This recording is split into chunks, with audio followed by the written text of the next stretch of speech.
Hi, I'm Benton Stokes. And I'm Elane O'Rourke. And this is Cocktail Theology.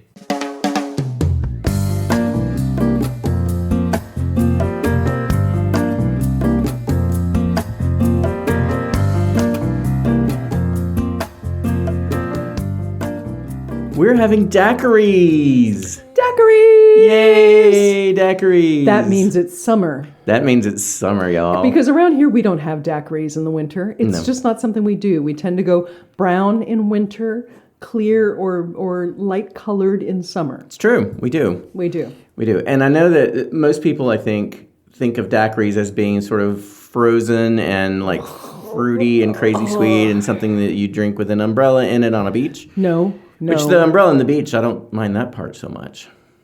Okay, that's fair. For those of you who are new to us or have not listened to my rant about cocktail glasses and what really is a martini, etc., it might be useful to go listen to that episode, come back, and re-listen to what he just said. Okay, I'm sorry. Carry on. Yeah. Daiquiris are 3 ingredients. They are rum, lime, and simple syrup. Mm-hmm. It's a really simple drink to make. In fact, this one, I know you doctored yours a little bit from the proportions that I had in the recipe.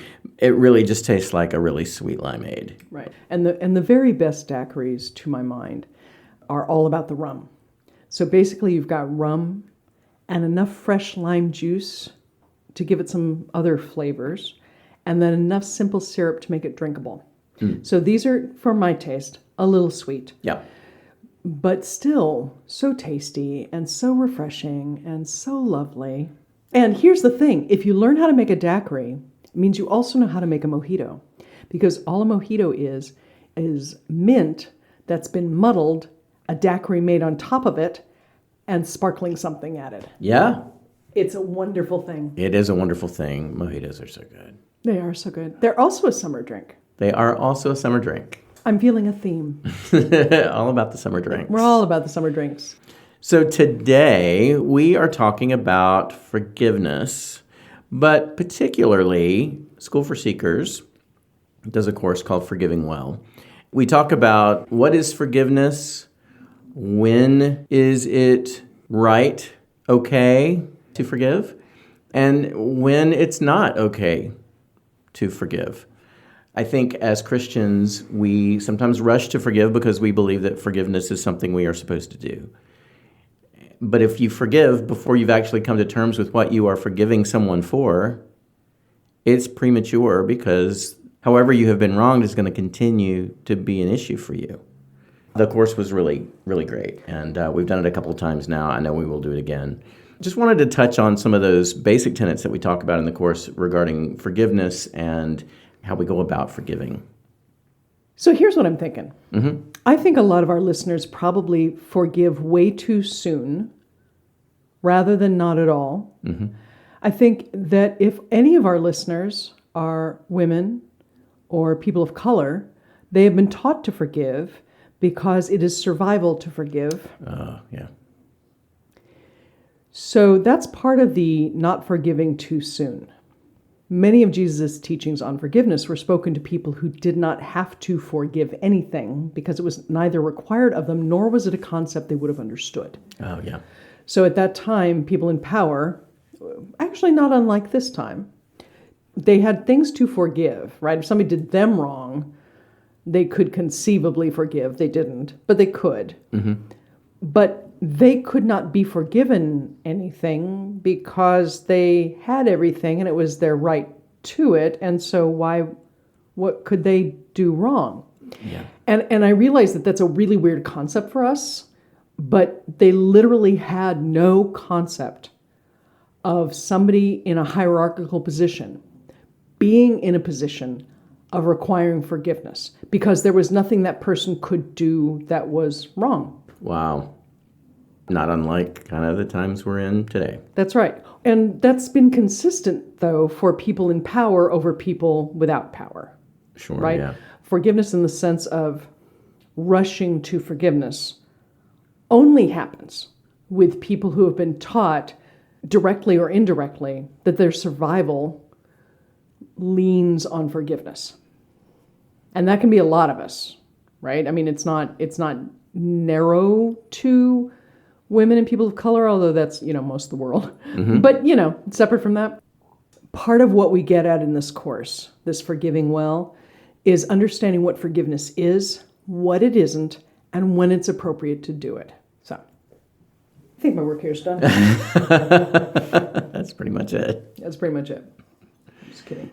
Yeah, I do think that we do rush to forgive. I know that myself in the past, I think, because I don't like conflict and because I have been guilty of taking on responsibility for things, even other people's feelings that aren't my responsibility, that I'm always quick to be the first one to say, I'm sorry, when in fact maybe I didn't actually do anything wrong.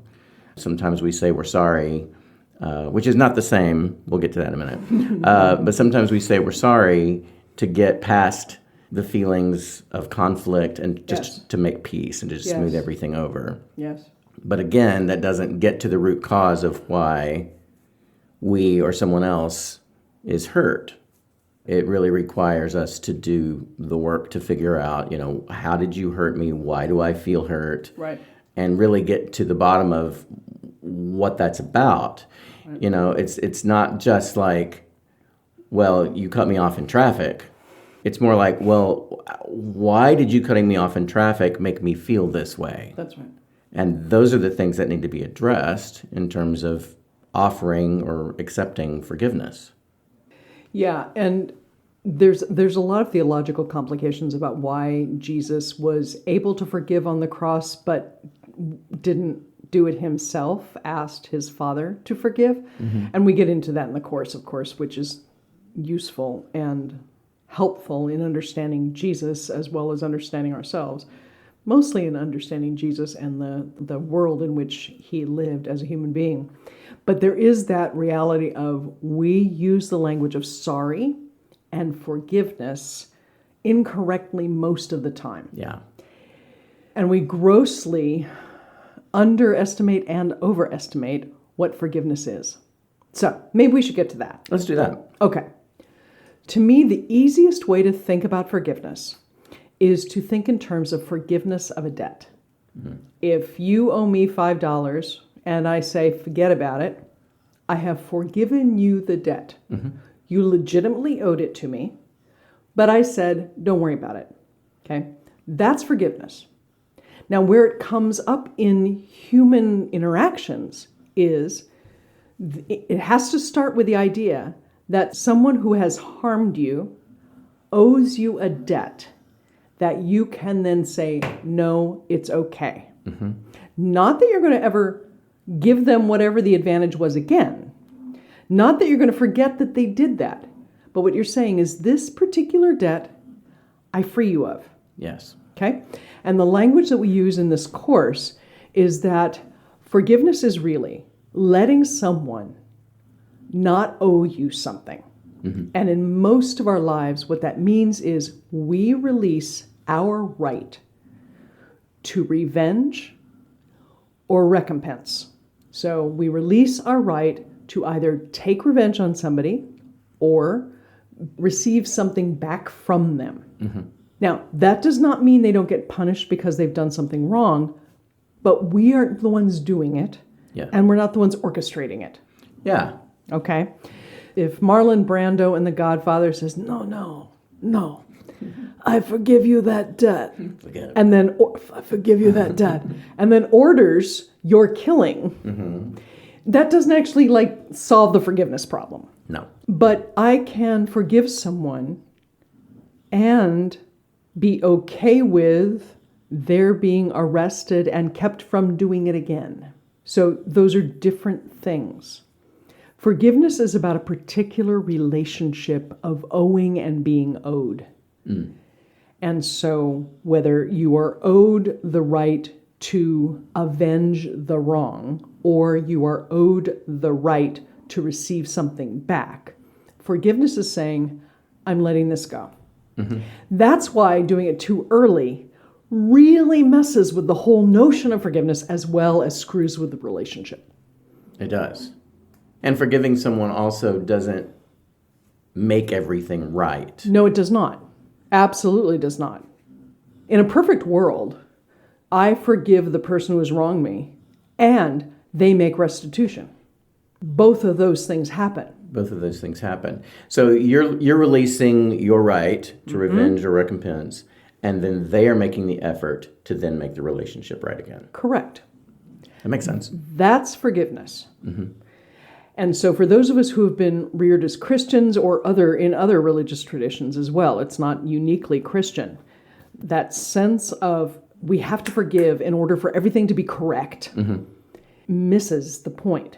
Yes. And it not only doesn't require the person who's done the offense to actually cope with the fact that they have offended, and I don't mean just like, you're being a sorry snowflake and somebody pissed you off, but they've done some kind of actual harm or breach of trust. Right.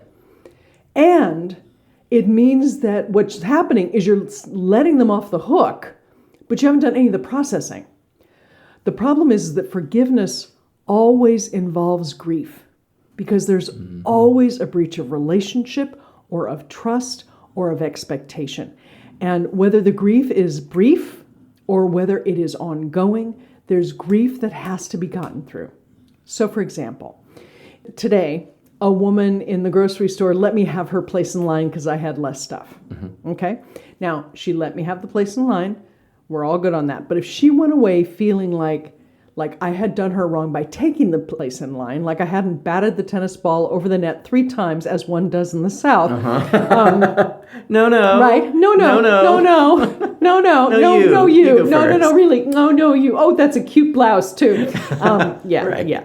But if she'd gone away with that feeling, for her to actually forgive me would less take I gave her the possibility of doing this, than it would take more like, wow, in doing that, I lost my rightful place in line.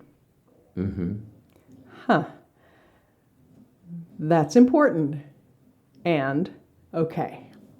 And I chose to give up, right? But you have to get to the point where you've acknowledged the loss, where you've acknowledged the wrong, where you've really actually dealt with why this sucks. Yeah. Before you can truly forgive. And that's why sometimes forgiving is exactly the wrong thing to do. Yeah. It has nothing to do with the other person.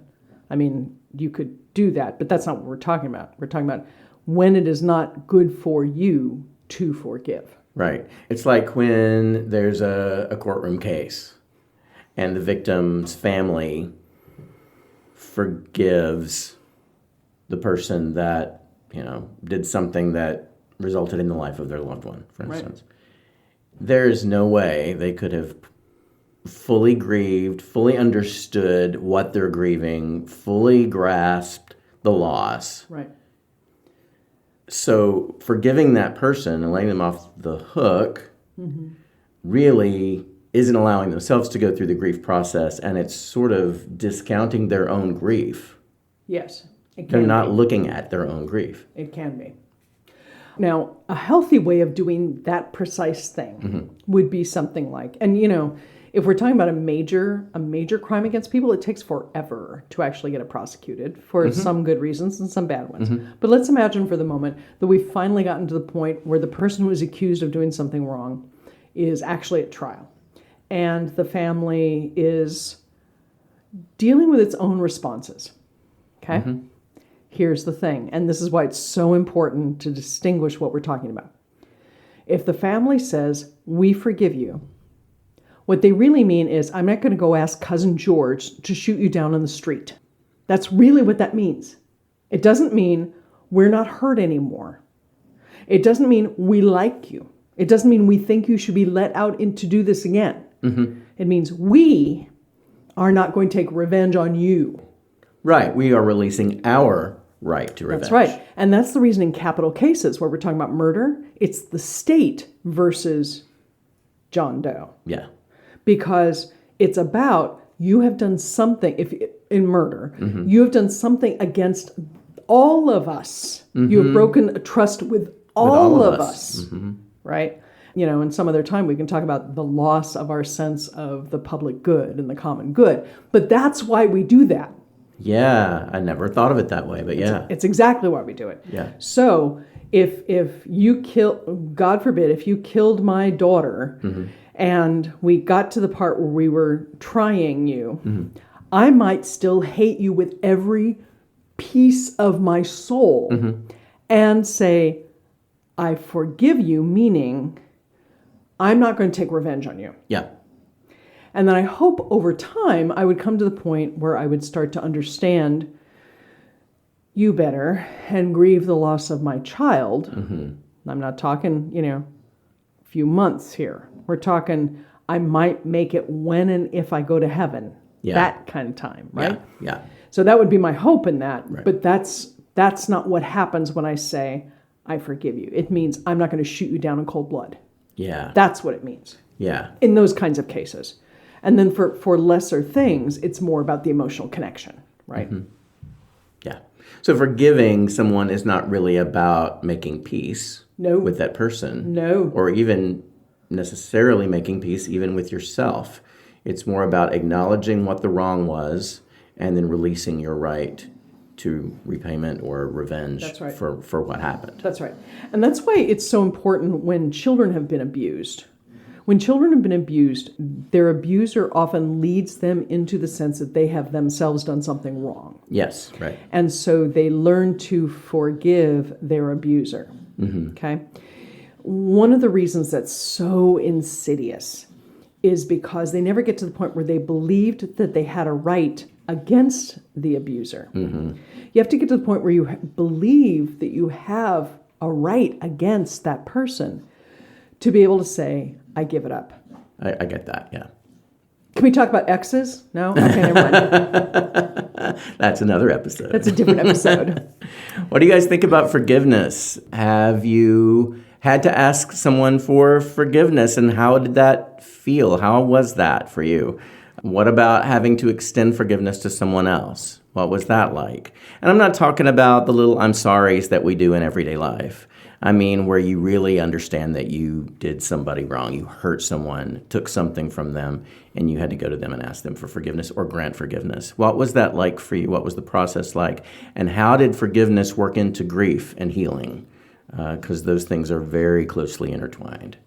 We would love to hear from you. Elane, E-L-A-N-E, or Benton, B-E-N-T-O-N, at schoolforseekers.com. We also love to hear ideas for other episodes, for words or phrases that you felt bullied by, and also cocktail ideas.